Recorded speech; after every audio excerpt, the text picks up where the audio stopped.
Meron kaming NMAX version 2. Galing pa sila sa malayo. Saan kayo boss ha?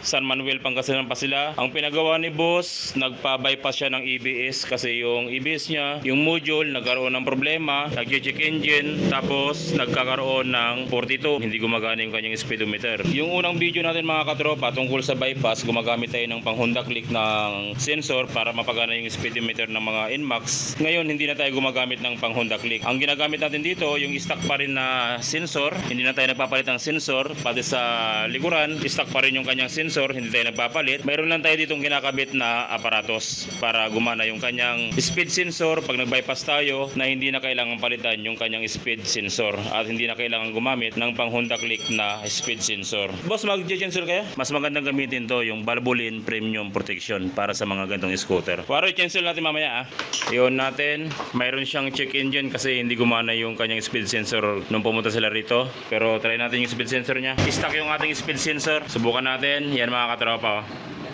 Alright na alright. Sige pa Waro. Alright, so good na good mga katropa yung ating conversion ng bypass gamit yung stock na speed sensor. Sa katagal-tagalan mga katropa, ituturo ko sa inyo kung paano mag-bypass ng ganitong mga motor na hindi na kailangan magpalit ng speed sensor. Soon, ituturo ko sa inyo kung paano. Mga katropa, papalo naman ang ating Facebook page, Jad Allen Motorcycle Electrical Shop, Lingayen. Kung gusto nyo namang magpagawa sa akin ng personal sa pagwawiring, isearch nyo sa inyong Google Map ang Jad Allen Motorcycle Electrical Shop, Lingayen, Pangasinan.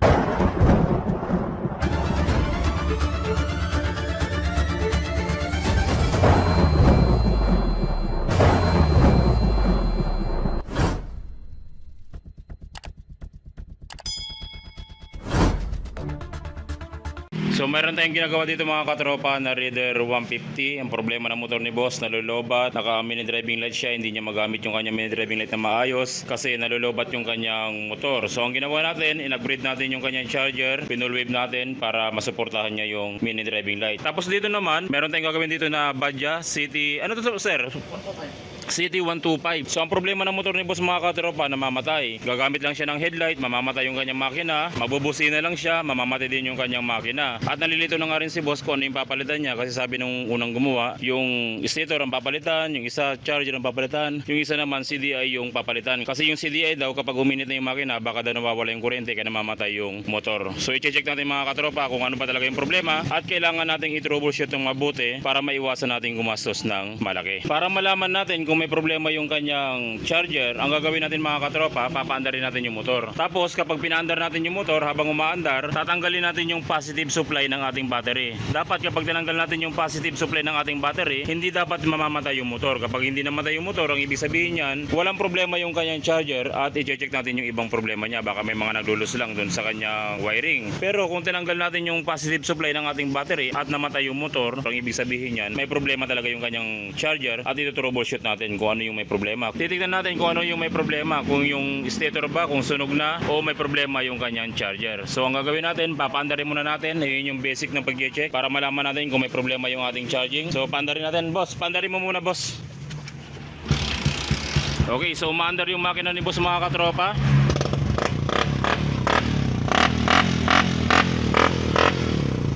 Ngayon habang umaandar yung kanyang makina, tatanggalin natin yung positive supply. Dapat hindi mamamatay yung motor. Kapag namatay, automatic may problema yung kanyang charger. So natanggal natin mga katropa yung kanyang positive supply. Kung mapapansin nyo, nakasusi pa rin yung kanyang susian, pero patay na yung kanyang makina. So ibig sabihin nito, may problema yung charging ng motor ni boss, kaya namamatay-matay yung kanyang makina kapag gumagamit siya ng mga accessories, mga ilaw, signal light, tsaka busina. So may problema yung kanyang charger. Ang una natin gagawin, i-check natin kung may problema yung kanyang stator, kung mayroong sunog. So paano ba tayo mag-check ng stator na hindi na kailangang buksan yung stator para tignan kung may sunog? So para malaman natin kung may sunog o wala, kahit na hindi na natin babaklasin yung kanyang stator, tuntunin nyo yung wire na galing ng ating stator. Ito yon. Tapos Tapos sa wire niyan, mayroon kayong makikitang dalawang yellow wire. Ito yung mismong charging coil ng ating stator, charging wire. So ang gagawin natin, i-unplug natin itong dalawang yellow wire, tapos i-test natin yung dalawang yellow wire na galing mismo ng ating stator. So para ma-check natin mga katropa kung good pa yung ating stator, gagamit tayo ng test light. Yung dalawang yellow wire ng ating stator, babalatan natin dito, or kung ayaw nyong balatan, pwede nyo nang tusugin dito. Pero sa ngayon, babalatan ko muna para mas madali nating may demo sa video yung ating gagawin. Pagkatapos nating mabalatan, iti-test light natin yan. So gamit yung ating test light, yung test light clip natin, ilalagay natin sa body ground. Dito natin siya pwedeng ilagay. So bago natin siya i-test light, dapat yung ating positive supply, isauli natin sa battery para mapaandar natin yung motor. So okay, nasauli na natin yung positive supply sa ating battery. Ngayon, iti-test light natin itong mga katropa na naka-body ground yung ating test light clip. Kapag tinest light natin itong dalawang yellow wire na naka-body ground yung ating test light clip, dapat hindi umilaw yung ating test light. Kapag umilaw yung ating test light, maski maliit na ilaw lang, ang ibig sabihin niyan, sunog na yung ating stator. Kapag hindi umilaw yung ating test light na naka-body ground yung ating test light clip, ang ibig sabihin nun, good yung ating stator. So kailangan dito, kapag tinetest light natin, papaandarin natin yung motor. Boss, paandarin natin yung motor. Okay, so maandar yung motor ni boss mga katropa. So habang umaandar yung motor, i-test light natin yung dalawang yellow wire, dapat hindi umilaw yung ating test light. Unahin muna natin itong isang yellow wire, subukan natin. Kahit maliit na ilaw, dapat wala. Okay, good. Itong isang yellow wire din, subukan natin i-test light. Kahit maliit na ilaw din, dapat wala. Okay, good. Pero yung test light natin, gumagana siya. Ayan, gumagana. So good, parehas na hindi umilaw. Ang ibig sabihin niyan, good yung ating stator dahil hindi siya umilaw na naka-body ground yung ating test light clip. Ngayon, pangalawang pagtetest natin, yung ating test light clip, ililipat natin dito sa yellow wire. Kahit saan dito sa dalawang to, pwede natin ilagay yung ating test light clip. Pwede rito or pwede rito sa kabilang yellow wire. Kahit saan natin ilagay yung test light clip. Ngayon, halimbawa, dito ko nilagay sa kabilang yellow wire na ito, yung ating isang test light clip, ite-test light natin yung kabilang yellow wire. Kung kanina naka-body ground tayo, dapat hindi umilaw yung ating test light clip. Dapat kapag ganitong sistema, ganitong style, umilaw yung ating test light clip. Kapag hindi umilaw yung ating test light clip, ang ibig sabihin niyan, maaaring sunog na rin yung ating stator or may naputol sa loob. Pero kapag umilaw yung ating test light na nakalagay dito yung ating test light clip sa isang yellow wire, tapos yung test light clip natin ilalagay natin dito sa isang yellow wire, kapag umilaw, ang ibig sabihin niyan, walang problema yung kanyang stator at kondisyon yung kanyang rewind. Testingin natin.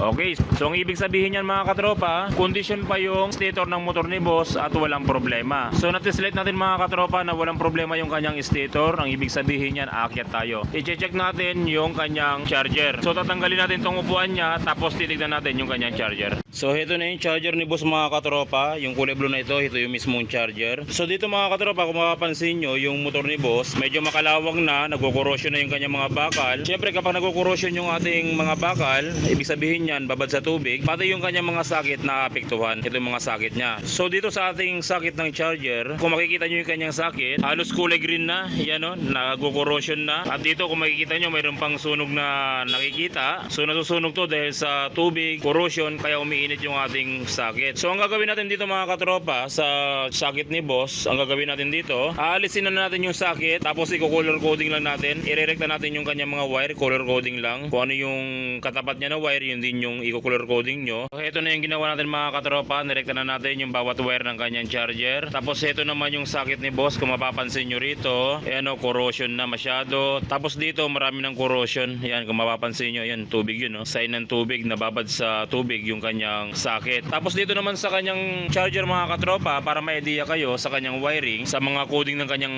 wiring sa charger, itong dalawang blue na mayroong lining na white, papunta ito sa mismong stator. Ito yung dalawang yellow wire ng ating stator. Tapos kapag sinakit natin dito sa kanyang mismong sakit, kung mapapansin nyo rito, mayroong dalawang blue na mayroong lining na white. Ito yun, papunta yan sa stator. Yung black na mayroong lining na yellow, ito naman yung ating ground supply ng ating regulator. So dyan nakakabit yung black wire ng ating resistor.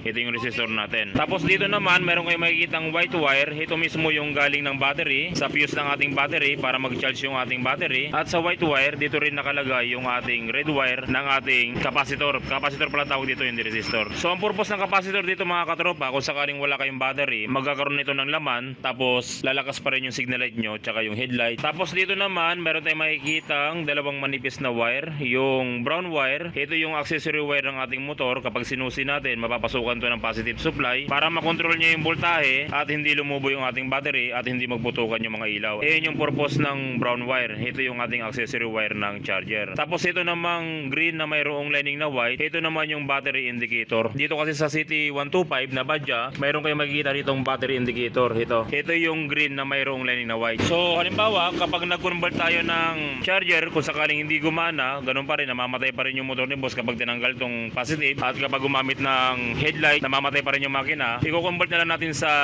TTGR na full wave charger. Yung green na mayroong lining na white, pwede nyo nang isama rito sa brown wire para magkaroon ng indicator yung ating battery. Pero itry muna natin kung okay pa tong charger ni boss. Dapat hindi siya mamatay kapag pinandar natin. Itong ating yellow wire na binalatan kanina, lagyan na natin to ng electrical tape, tapos isauli natin dito sa kanyang socket. So tapos na nating merekta mga katropa yung ating stator. Okay na rin yung ating charger, natanggalan natin yung socket. Subukan nating pandarin boss, pandarin mo nga. So ayan na mga katropa, umaandar na yung motor ni boss mga katropa. Ngayon subukan nating tanggalin yung positive supply. Dapat hindi mamatay yung ating motor.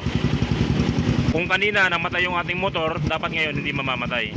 Pag hindi namatay yung motor, ang ibig sabihin niyan, good pa yung charger ni boss at sakit lang yung kanyang problema. Subukan natin, tanggalin natin yung positive. Yon, kung mapapansin nyo mga katropa, umaandar pa rin yung motor ni boss kahit na wala na yung ating battery. Yan, kahit battery operated yung ating motor. Good. Boss, yung kanyang ilaw, subukan natin. Diba sabi mo namamatay siya pag inilaw? Subukan natin. Okay, good. Wala yung battery niya mga katropa. Good. Signal light boss, sabayan mo ng signal light. Ayos, good. Yung busina niya kasi walang battery, mahina. Hindi kagana yung busina niya. Pero at least, kung mapapansin nyo, wala yung ating battery, nakatanggal, meron siyang headlight, meron siyang signal light, hindi namamatay. Nakatanggal yung ating positive supply ng battery, ang ibig sabihin nito, good pa yung charger ni boss at walang problema. So yun lang mga katropa kung paano mag-solve ng ganitong klaseng problema sa inyong motor. Kung sakaling na-encounter nyo yung ganitong klaseng problema, namamatay-matay ang inyong motor kapag gumagamit ng headlight, kapag gumagamit ng signal light, ganito lang yung proseso na gagawin nyo para ma-check nyo kung may problema yung stator or may problema yung inyong charger. So yun lang mga katropa, maraming salamat sa walang sawang pagsuporta sa ating channel. Sana tuwing nanood kayo ng ating video, marami kayo natutunan, nagagamit nyo sa inyong panghanap buhay o sa inyong pagdi-DIY. Maraming salamat mga katropa. God bless at ingat palagi sa pagwa-wiring.